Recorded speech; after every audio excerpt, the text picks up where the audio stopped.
one, and action. Hi, everybody. Hey everyone, Matt. Desiree here, first in the floor, Kentucky, Waterfalls Rhode Island. Wednesdays. This was our musicality, all levels, All levels. talking about basic musical structure.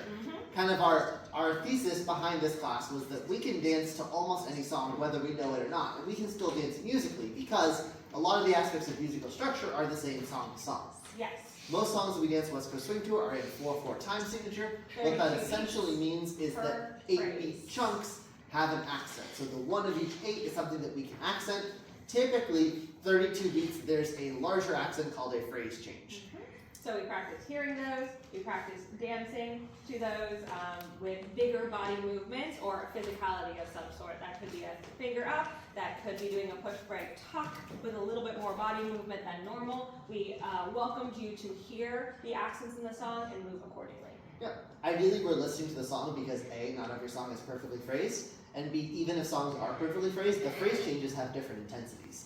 And so we can vary the phrase change based on how intense the song actually is. Just like dance is a sport and an art, music is math and art, and so there is that combination where artists can take liberties with the music, but we still want to think a little bit like strategists and mathematicians when we dance in order to emphasize their art. From there, we got into actually using our patterns and our dance moves to accent the music. And so we talked about the concept where each pattern has an accent in it somewhere in the pattern. Some patterns have multiple accents. So we'll show you a few and welcome you to build your own list of 3 patterns, 1 patterns, 5 patterns, 7 patterns, 9 patterns, so on and so forth. Yeah, so we started with using 5 patterns. The most simple is to do a double outside 2, turn. 4, 5. We can also do things like a push break tuck, 1, 2, where we accelerate 3, around 4, to hit 5. 5.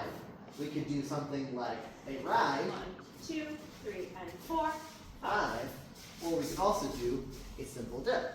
1, 2, 3, and 4, 5. So from there, our sequence was 6, 8, 6, 8, assuming the song was perfectly phrased, then set up a 5 count pattern. Next thing we did was our 3 count patterns. Easier for leaders because you don't have to set up as much in advance, but feels a little bit more immediate for the followers. Yeah. So we did a slingshot. We also did, once again, the push break tuck. 3. Here in the middle of it. We can also do a passing tuck. 1, 2, 3. Or we can do fan favorite 3. The hip Tuck. catch. Yep. Last one we did was a 9 count pattern. Reason being, this starts the one before the phrase change, and so those are kind of like the easiest 3 things to hear. 5 before the phrase change, 3 before the phrase change, and then 9 beats before the phrase The change. 9 one is cool because you do 4 6 count patterns, easy peasy lemon squeezy, and then you do a 9 count, which is our whip with a double outside turn.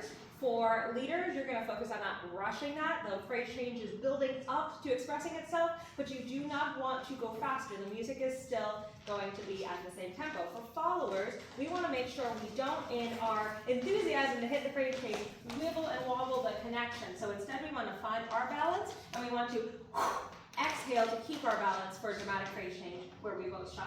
It looks like 1, 2, 3, 4, 5, 6, 7, 8, 1. We also talked about once we hit the phrase change, we're holding this for at least 1 beat. Probably we're holding it for 2, 3, 4.